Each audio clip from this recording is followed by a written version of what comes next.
Bonjour à tous et bienvenue dans ce 4e épisode d'Avec Carlo, le vidéo podcast hebdomadaire que vous pouvez recevoir par mail chaque lundi matin. Bonjour Marie. Bonjour Jean-Baptiste, bonjour à tous. Alors aujourd'hui, comme d'habitude, nous allons vous raconter un petit fioretti de l'intercession de Carlo et puis nous vous raconterons aussi un miracle eucharistique avant de vous proposer un petit pas de plus avec Carlo. Alors je commence par un fioretti et donc ça se passe à Paray-le-Monial à l'été 2023. Elle s'appelle Louisa et Louisa, elle a été inscrite à cette session à Paray-le-Monial par sa grand-mère. Elle ne pratique plus depuis très très longtemps, mais comme elle aime beaucoup sa grand-mère et que sa grand-mère l'aime beaucoup, elle a accepté d'aller à cette session. Alors, non pas pour la suivre, mais pour être au service, pour aider. Et donc, elle va aider à la logistique. Et donc, elle y va. Et puis, un soir, on lui dit, écoute Louisa, tu es disponible ce soir, tu es libre, pardon. Tu peux aller te promener et tu peux aller voir, d'ailleurs, on t'y encourage, faire un tour dans le parc où il y a la session. Et donc, elle va faire un petit tour et elle se sent appelée par la tante des jeunes. Vous savez qu'il y a une session pour les jeunes. Et il se trouve que nous, ce soir-là, dans cette tente, on nous a proposé de faire une petite ostension de notre relique de Carlo que nous avons reçue quelques semaines avant. Et donc, on propose à tous de venir prier Carlo. Et elle se sent interpellée. Elle rentre dans cette tente. Et en fait, au moment où elle rentre, elle entend une petite voix qui lui dit « Fais un pas de plus. Fais un pas de plus. » Et elle tombe en larmes, elle s'effondre. Et en fait, tout ce qui avait fait qu'elle avait quitté l'église, qu'elle ne pratiquait plus, elle a l'impression que c'est comme un torrent qui s'échappe d'elle et elle trouve une grande paix. Mais ça s'arrête là, elle ne sait pas que faire, quoi faire avec cette parole qu'elle a reçue en plein cœur. Fais un pas de plus. Et pendant tout le reste de la session, ça va tourner dans sa tête jusqu'au dernier jour, la dernière messe. Après la messe, elle vient nous trouver au moment où on allait partir et elle nous dit il faut que je vous parle. Elle nous confie ça et donc je trouve que c'est très beau parce que elle a fait un pas de plus vers l'église. Et Louisa, si tu nous entends, n'hésite pas à nous écrire parce que le mail que tu nous as donné à l'époque n'a pas l'air de fonctionner. On serait content d'avoir de tes nouvelles. Alors maintenant, je me tourne vers Marie. Marie, est-ce que tu veux bien nous raconter un miracle eucharistique ? Oui, bien sûr, je vais vous raconter un miracle eucharistique. Et aujourd'hui, je voudrais vous emmener à Bordeaux, tout simplement, donc une ville française. Et bien sûr, pourquoi je vous raconte ce miracle ? Il se trouve qu'à plusieurs reprises, nous avons raconté des miracles où il y a eu des transformations de l'hostie en chair du Christ. Alors, ce sont des miracles, bien sûr, très impressionnants, mais il y a d'autres types de miracles. Il y a des miracles, comme nous l'avons vu habituellement, où il y a au départ un doute, une profanation de quelqu'un. Mais cette fois-ci, ce n'est pas le cas. Il se trouve que nous sommes à Bordeaux, dans une communauté. Alors, je vais vous lire exactement les propos de Carlo parce que c'est très intéressant. C'est une communauté qui vient d'être créée 20 mois avant le miracle. C'est une fondation donc de la communauté du vénérable père Pierre Noailles en 1820. Et cette communauté est en train d'adorer Jésus dans l'Eucharistie. Et voilà que tout d'un coup apparaît le visage du Christ qui bénit et les fidèles qui sont présents vont pouvoir contempler le visage de Jésus bénissant pendant plus de 20 minutes. Et ce miracle va être reconnu par l'Église après, bien sûr, une enquête. Il y a toujours, pour tous les miracles, une enquête de l'Église qui va interroger longuement les fidèles pour pouvoir faire correspondre les différents témoignages. Voilà, donc l'Église prend très au sérieux et elle a reconnu ce miracle et nous pouvons encore aujourd'hui visiter la chapelle du miracle et aussi prier devant la relique. Alors ça se trouve, je vous dis exactement, à Martillac, dans la communauté contemplative La Solitude.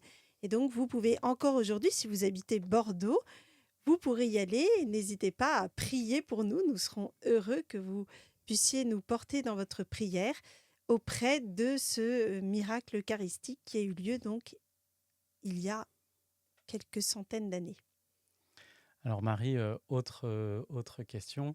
Qu'est-ce que tu nous proposes aujourd'hui pour grandir un peu dans notre foi avec l'aide de Carlo?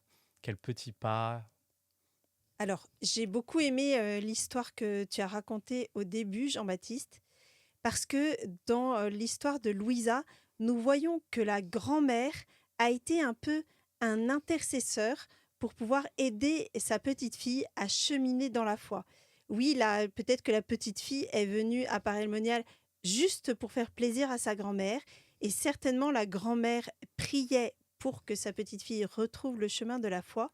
On voit en tout cas qu'elle a œuvré pour que sa petite fille retrouve ce chemin. Et Carlo lui-même disait que si les parents prient pour la conversion de leurs enfants avec beaucoup de force et d'intensité, le Seigneur ne pourrait pas rejeter ces prières et finirait par les entendre et par les exaucer.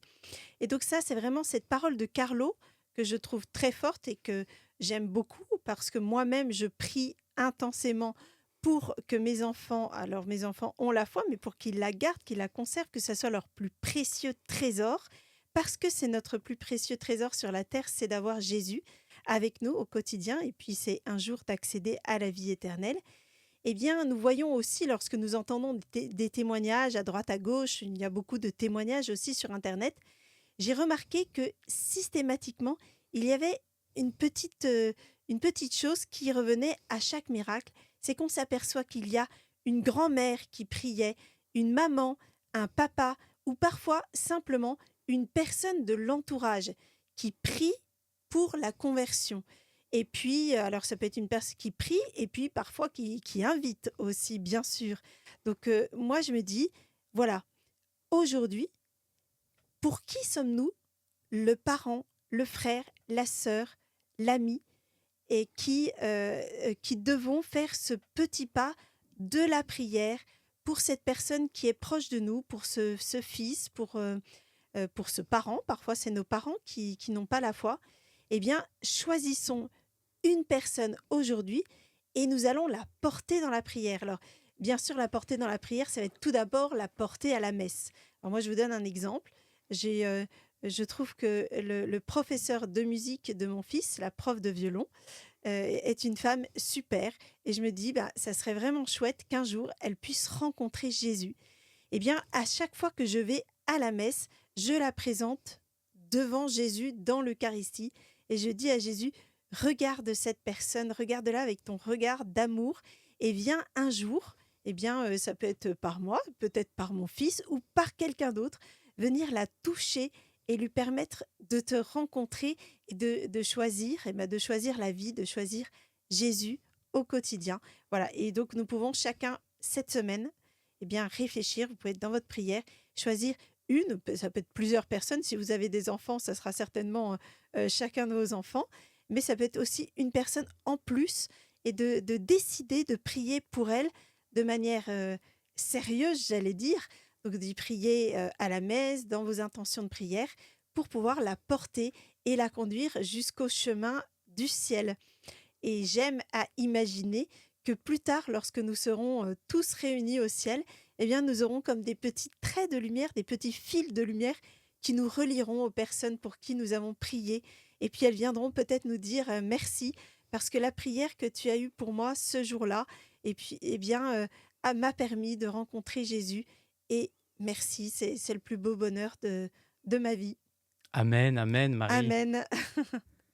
Moi, je voudrais ajouter que justement, Carlo, pour devenir saint, il a demandé à beaucoup de gens de prier pour lui. Tout à fait. Et on retrouve ça bien raconté dans notre livre Carlo Acutis, une âme de feu, la biographie indispensable du nouveau saint. On raconte par exemple que quand Carlo croisait des religieuses, eh bien, il demandait à ces religieuses de prier pour sa sainteté. Et donc il nous plaît à dire que Carlo est devenu saint, notamment, en tout cas en grande partie, grâce à la prière des nombreux religieux et religieuses qu'il a pu croiser. Oui, tout à fait. Et d'ailleurs, je rajoute que pour ceux qui ont lu un franciscain chez les SS, il se trouve qu'ils découvrent à la fin qu'une vieille religieuse avait offert de prier pour lui et était même tombée malade après avoir fait cette offrande de sa vie pour la conversion de ce jeune garçon. Et en effet, eh bien, il est devenu prêtre franciscain et son témoignage est extraordinaire. Donc n'hésitez pas à l'acheter, à l'offrir. Et on voit, comme Carlo, qu'il y a vraiment eu une intercession. Donc n'hésitons pas, comme nous l'avons fait, nous vous proposons de prier pour les personnes qui sont autour de vous. Vous pouvez aussi demander l'intercession des personnes qui sont autour de vous, des amis que vous voyez qui sont plongés dans la prière. Ça peut être aussi des religieuses. N'hésitez pas à les contacter. Je sais qu'on peut écrire au monastère et dire, ben voilà, j'ai une intention à vous confier, ou simplement, je voudrais vous confier ma sainteté, je m'appelle Marie. Voilà, priez pour moi pour que je devienne une sainte. Et donc, voici tout simplement ce que vous pouvez faire. Et donc, voici tout simplement ce que vous pouvez faire cette semaine. Si vous êtes en vacances, par exemple, vous pouvez passer près d'un monastère et proposer à ce monastère de prier pour votre sainteté. Et si vous êtes marié et que vous avez des enfants, bien voilà, celle de votre famille. Voilà, Marie, alors un mot de la fin? Alors, un mot de la fin, eh bien, je vous propose que nous puissions prier ensemble pour confier dans nos cœurs chacun une personne. Et puis, bien sûr, pour que chacun passe une bonne semaine avec Carlo et bien sûr avec le Seigneur, tous ensemble. Au nom du Père et du Fils et du Saint-Esprit. Amen. Amen. Je vous salue Salut Marie, pleine de grâce. Le Seigneur est avec vous. Vous êtes bénie entre toutes les femmes, et Jésus, le fruit de vos entrailles, est béni. Sainte Marie, Mère de Dieu, priez pour nous pauvres pécheurs, maintenant et à l'heure de notre mort. Amen. Et Seigneur Jésus, nous te prions maintenant pour toutes les personnes qui nous écoutent.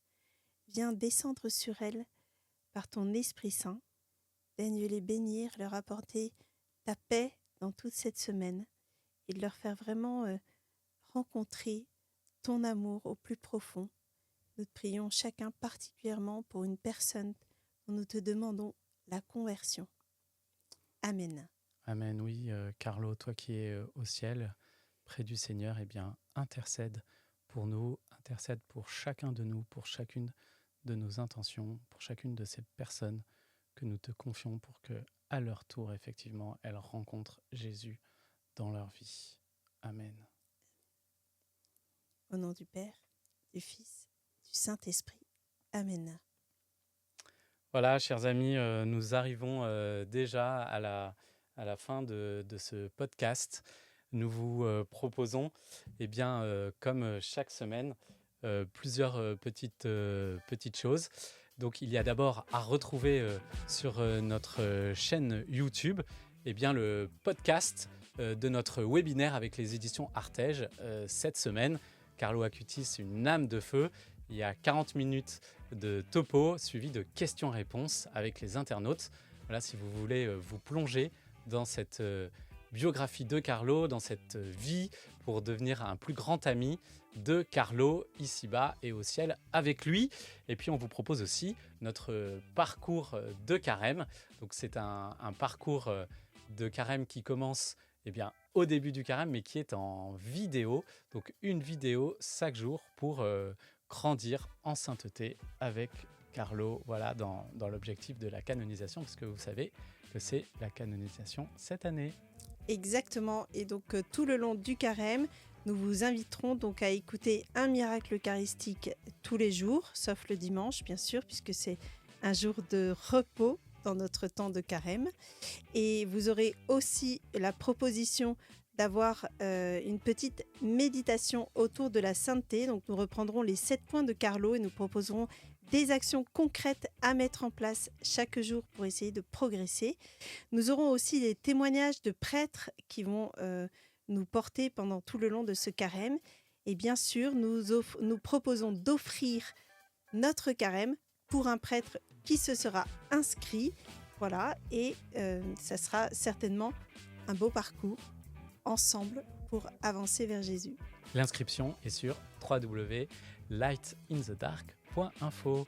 Et n'oubliez pas aussi que vous pouvez vous abonner à ce podcast pour le recevoir chaque semaine par email, toujours sur lightinthedark.info, podcast qui est aussi sur Spotify et Apple Podcast. Voilà, on vous dit à la semaine prochaine.